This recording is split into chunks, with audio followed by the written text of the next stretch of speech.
నేను ఆ రోజు శాసనసభ్యుని, ఆ తర్వాత పార్లమెంట్ సభ్యుని. ఏనాడు కూడా మీరు అంటే మీ అంకెల మీదకి నమ్మకం లేదో, లేకపోతే మరి మీకు ఏ అనుమానాలు ఉన్నాయో, లేకపోతే మీరు బీసీలకు వ్యతిరేకమో తెలియదు, కానీ మీరు చేసిన ఎస్కేఎస్ సర్వే ఏనాడు కూడా క్యాబినెట్లో శాసనసభలో పెట్టిన విషయం కూడా మనం చేస్తున్నాం.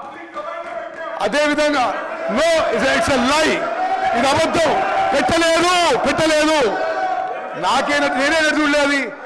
అదేవిధంగా స్పీకర్ సార్ ఇంకో తప్పుడు ప్రచారం, ఎస్కేఎస్ అసలు ఉన్నదని ఎవరు తెలియదు. అయినా సరే ఆ డేటా తీసుకున్నా ఆ రోజుకి వాళ్ళు ఇచ్చిన అంకెలకి మేమిచ్చిన అంకెలకి బీసీల సంఖ్య 6% పెరిగిందని చెప్పి నేను మనం చేస్తున్నాను. అదేవిధంగా మీరు చేస్తున్న తప్పుడు ప్రచారం ఖండిస్తూ ఓసీల సంఖ్య పర్సంటేజ్ వైజ్ 6% తగ్గిందని చెప్పి కూడా మనం చేస్తున్నాం.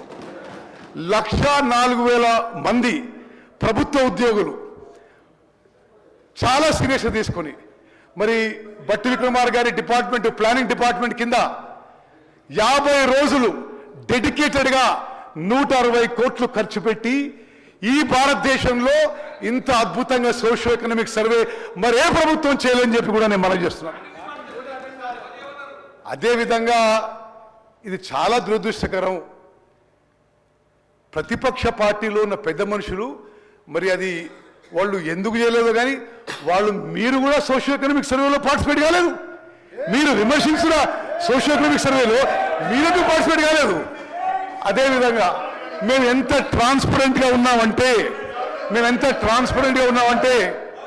అయిపోయిన తర్వాత ఎంత జవాబుదారీతనంగా ఉన్నామంటే, ఎంత అకౌంటబుల్ ఉన్నామంటే, అయిపోయిన తర్వాత ఇంకెవరన్నా మిగిలిపోయిందని మీకు భావన ఉంటే మళ్ళీ నమోదు చేసుకోండి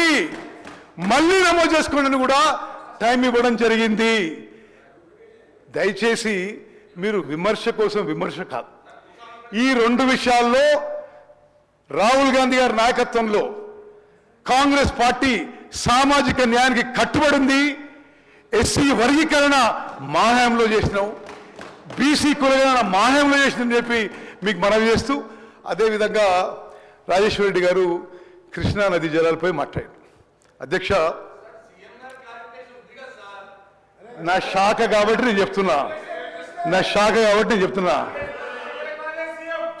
అదేవిధంగా కృష్ణా నదీ జలాల్లో అధ్యక్ష, it is also something very close to my heart. Krishna నదీ జలాల విషయం నేను 7 సార్ల పులిచింతల ప్రాజెక్ట్ వల్ల తెలంగాణకి అన్యాయం లేదు అని రికార్డు చెప్తున్నాయి. కదా మీరు అడిగి రండి, పులిచింతల ప్రాజెక్టు వల్ల తెలంగాణకి అన్యాయం జరుగుతాయని చెప్తున్నారు. మీకు తెలియకుండా మాట్లాడతారు మీరు. అసలు మీకు ఏం తెలుసు పులిచింతల గురించి? అధ్యక్ష, కృష్ణా నదీ జలాల విషయంలో ఇట్ ఈస్ సంథింగ్. అధ్యక్ష, నేను ఒక 5 నిమిషాలు క్లారిఫికేషన్ ఇస్తా, తర్వాత మీరు మళ్ళీ మాట్లాడండి. కృష్ణా నదీ జలాలపై it is a subject close to my heart. నేను శాసనసభకి 6 సార్లు, పార్లమెంట్కి 1 సారి ఎన్నికైంది కృష్ణా బేసిన్ నుంచి, కృష్ణా ఆయకట్టు నుంచి. మరి మేము ఆ కృతజ్ఞత ఉంటూ నేను మీకు ఆన్ రికార్డ్ చెప్తున్నా, కృష్ణా నదీ జలాల విషయంలో హరీష్ రావు గారు ఇరిగేషన్ మంత్రి ఉన్నప్పుడు, కేసీఆర్ గారు ఇరిగేషన్ మంత్రి ఉన్నప్పుడు 811 టీఎంసీలు ఉమ్మడి ఆంధ్రప్రదేశ్కి కేటాయిస్తే వాళ్ళు ఆంధ్రప్రదేశ్కి 512 ఇచ్చేయండి, మాకు 299 సరిపోదని 10 ఏళ్ల పాటు సంతకం పెట్టిండ్రు. మేము వచ్చిన తర్వాత ముఖ్యమంత్రి గారు నేను ఢిల్లీకి పదే రిప్రజెంట్ చేసి ఆ సబ్జెక్ట్ రీఓపెన్ చేసి ఆ 811 టీఎంసీ వాళ్ళు ఒప్పుకున్న దాన్ని మేము రీఓపెన్ చేసి తెలంగాణకి ఇది అన్యాయం, ఇది మేము ఒప్పుకోం, ఆ సబ్జెక్ట్ రీఓపెన్ చేసిన విషయం కూడా నేను మీకు మనవి చేస్తున్నాను. అదేవిధంగా కృష్ణా నదీ జలాల్లో అన్యాయం జరుగుతుంటే మీరు ప్రభుత్వంలో ఉన్నప్పుడు టెలిమెట్రీ ఇన్స్ట్రుమెంట్స్ పెట్టాలంటే మీరు పెట్టలేకపోయినారు. మేము ముఖ్యమంత్రి గారు, నేను, సిఆర్ పాటిల్ గారు, కేంద్ర జలవనరుల మంత్రులు కలిసి ఆ టెలిమెట్రీ ఇన్స్ట్రుమెంట్స్ పెట్టడానికి ఎంత ఖర్చు అయినా సరే ఆంధ్రప్రదేశ్ ప్రభుత్వం ఇవ్వకున్నా సరే తెలంగాణ ప్రభుత్వంతో పెట్టిస్తామని చెప్పి పని మొదలు పెట్టించిన విషయం కూడా నేను మనం చేస్తున్నాం. అదేవిధంగా పోతిరెడ్డిపాడు కెపాసిటీ ఎప్పుడు పెరిగిందండి? మీ హయాంలో పెరిగింది. 44,000 క్యూసెక్ల నుంచి 88,000 క్యూసెక్లు పెంచిన పాప వీళ్ళని చెప్పి నేను మనం చేస్తున్నా. ముచ్చుమర్రిలో మల్యాలలో కెపాసిటీ డబుల్ ఎప్పుడైందండి? మీ హయాంలో జరిగింది. రాయలసీమ లిఫ్ట్ ఇరిగేషన్ స్కీమ్ కి పనులు మొదలుపెట్టి వేగవంతంగా ముందుకు పోయినప్పుడని జగన్మోహన్ రెడ్డి గారు ప్రగతి భవన్లో విందులు విలాసాలు హలాయి బలాయి చేస్తుంటే ఆ పని మొదలుపెట్టిన వాళ్ళు. అధ్యక్ష, this is a matter of serious concern for Telangana, for Krishna basin farmers. గత ప్రభుత్వం 10 ఏళ్ల నిర్లక్ష్యం వల్ల కృష్ణా నది నుంచి శ్రీశైలం బ్యాక్ వాటర్స్ నుంచి అక్రమంగా ఆంధ్రప్రదేశ్ నీళ్లు తీసుకుపోవడానికి వీళ్ళు సహకరించని చెప్పి చెప్పడం ఇది నిస్సందేశం అధ్యక్ష. అదేవిధంగా రాజేశ్వర రెడ్డి గారికి తెలియకపోయి ఉండొచ్చు, మేము కేఆర్ఎంబితో కొట్లాడి రైట్ కెనాల్లో 10,000 క్యూసెక్ల నుంచి 5,000 క్యూసెక్లు తగ్గించినాం. నేను పదే కేంద్ర ప్రభుత్వంతో మాట్లాడి కృష్ణా నదీ జలాలపై వీళ్ళు ఉన్నప్పుడు ఎప్పుడు ఇంటర్ఫియర్ కాలే.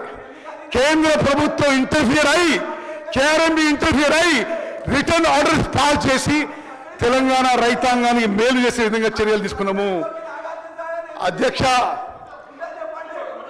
రాజేశ్వర రెడ్డి, నువ్వు మాట్లాడు. అధ్యక్ష, కృష్ణా నదీ జలాల్లో అన్యాయం జరిగిందంటే వాళ్ళ వల్ల. కృష్ణా నదీ జలాల్లో న్యాయం చేయడానికి అన్ని విధాలుగా మా ప్రభుత్వం పోరాటం చేస్తుంది. మేము కట్టుబడి ఉన్నాం. వీఆర్ కమిటెడ్ అండ్ సిన్సియర్ అబౌటింగ్ కృష్ణా రివర్ వాటర్స్. నాగార్జున సాగర్ ఆయకట్టు కింద అక్కడక్కడ కొంత క్రాప్ డిస్ట్రెస్ జరిగితే అది మీ పాపాల వల్ల.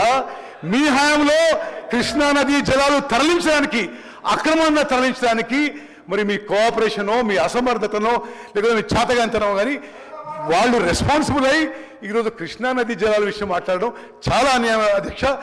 Entire state must know. మరి ఈ ప్రభుత్వం కృష్ణా నదీ జలాల్లో తెలంగాణ రాష్ట్రానికి, తెలంగాణ రైతాంగానికి సరి అయిన వాటా రావడానికి మేము నిరంతరం పోరాటం చేస్తామని చెప్పి నేను మనం చేస్తాను. ధన్యవాదాలు అధ్యక్ష. ముఖ్యమంత్రి